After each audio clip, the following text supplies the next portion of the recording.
Welcome to the deep dive. Today, today we are diving into a story that really proves that saying truth is stranger than fiction. Mm-hmm. We are unpacking a legal case from the Philippines Okay. where a worker, Yeah. after signing a severance agreement, decided to sue his employer Wow. and won. Okay. So imagine this. You've dedicated nearly 2 decades of your life to a company, only to be let go. Right. They offer you a generous severance package. Mm-hmm. You sign the agreement, Yeah. think he's the end of the road, but then you uncover something that suggests your job wasn't really redundant after all. Interesting. That's the situation we're about to unravel. Okay. And it really, I think, sheds light on just how important it is to be aware of your rights as an employee, even when a company seems to be playing by the rules.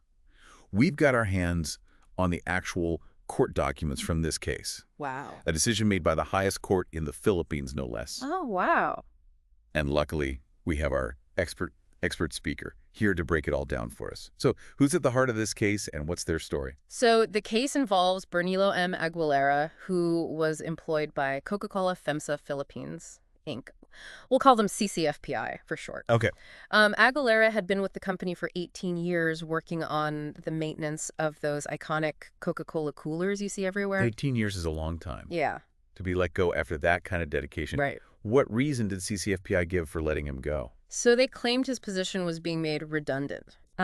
Essentially, they said they were outsourcing some of their operations, making Aguilera's role obsolete. To soften the blow, they offered him a substantial severance package. However, and this is where the plot thickens, they then created a new position that sounded remarkably similar to Aguilera's old role. So they let him go, claiming his job was no longer needed, but then they created a new position that on the surface seemed to have the same responsibilities. It does make you wonder why Aguilera would even bother challenging the dismissal if the severance package was so generous. That's a great question, and it gets to the heart of this case. While the money was undoubtedly a factor, Aguilera sensed something wasn't right. He felt like CCFPI was trying to use the redundancy claim as a way to sidestep certain employment rights that he would have been entitled to after 18 years of service. So it wasn't just about the money, it was about principle. Yeah. He felt like something was off, Mm-hmm. and he was willing to fight for his rights, even though he had already signed a severance agreement. Right. This is why this case is so fascinating. It really highlights how important it is to understand what you're agreeing to, even in what seems like a straightforward situation. So how did this all play out in court? Well, the case ended up going all the way to the highest court in the Philippines. And to really understand the court's decision, we need to take a closer look at how CCFPI handled this supposed redundancy. So it sounds like Aguilera was right to be suspicious. CCFPI claimed they had a legitimate reason for letting him go, but something about their process didn't sit well with him. What exactly did the court find fault with? Well, their entire handling of the redundancy was full of holes. They claimed they had conducted this thorough review and determined that Aguilera's position was redundant, but they failed to provide any concrete evidence of this supposed restructuring plan. So they made the claim, but didn't have the documentation to back it up. Exactly. Doesn't sound very convincing. It was like they were trying to pull a fast one, right?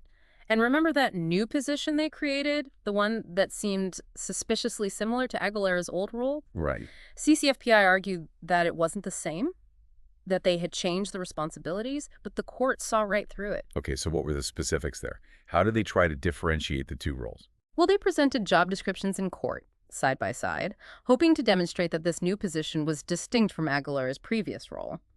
But when you actually compared the two, many of the core tasks were virtually identical. For example, a significant part of Aguilera's job was managing the placement and maintenance of those Coca-Cola coolers. Right. And guess what?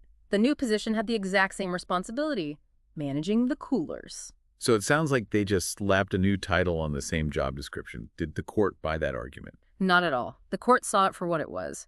A flimsy attempt to disguise the fact that they were essentially replacing Aguilera with someone new, potentially someone they could pay less, and of course denying him his rightful benefits after almost 2 decades with the company. So their attempt to differentiate the roles kind of fell flat. Were there any other aspects of their redundancy process that the court found questionable? Absolutely. Remember how CCFPI kept mentioning they used fair and reasonable criteria to determine who should be let go?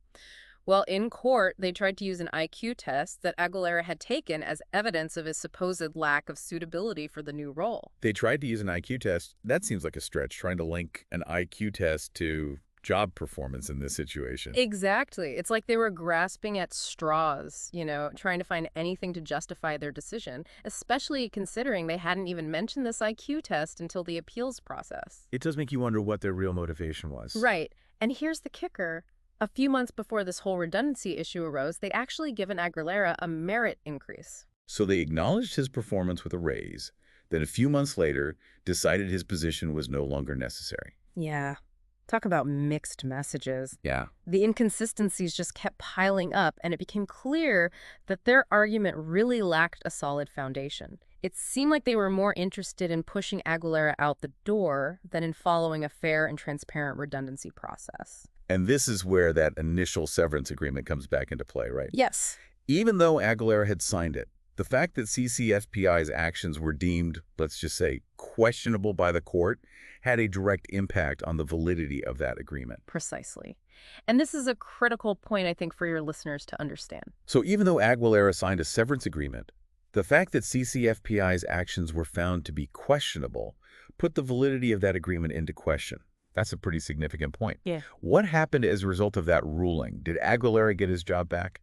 Yes, the court actually ordered CCFPI to reinstate him to his position. Wow. And they did, at least initially. Okay. But, and here's where the case takes another turn. Remember, CCFPI appealed the initial ruling. Right. During that appeal process, Aguilera was let go again. Oh, no.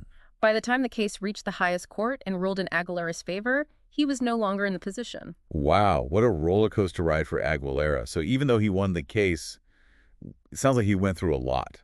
He did. It's a good thing he had that severance package, I guess. Yeah. So to be clear, the court upheld his claim, even though he had accepted that severance package and signed the agreement. That's right. And this is a crucial point, I think, for your listeners to understand. The court found that CCFPI's actions, their lack of transparency, the dubious restructuring claims, rendered the initial dismissal invalid. Because the foundation of the termination was shaky, so was the severance agreement built upon it. It's like building a house on sand. It's not going to hold up. That's a great analogy. So this case wasn't just a win for Aguilera. It set a precedent for employee rights in the Philippines. Companies can't just waive a severance package and expect employees to give up their rights without question. Exactly. This case reinforces the idea that even when a company appears to be following the rules, offering a severance package, sending out notices, there might be more to the story. Employees need to be aware of their rights, ask questions, and understand what they're signing, especially when it comes to something as important as your livelihood. This case really highlights how important knowledge is. Aguilera fought back because he knew something wasn't right and he was willing to stand up for himself. Absolutely. It's a powerful reminder that employees have rights, even in the face of corporate restructuring and these claims of redundancy. Don't be afraid to ask questions, seek clarification, and even push back if something doesn't feel right. Well said. Knowledge is power, and knowing your rights is the best way to protect yourself. That's it for this deep dive into the sometimes complicated world of employment law. We hope you found it insightful, and as always, we encourage you to keep those brains engaged and never stop questioning.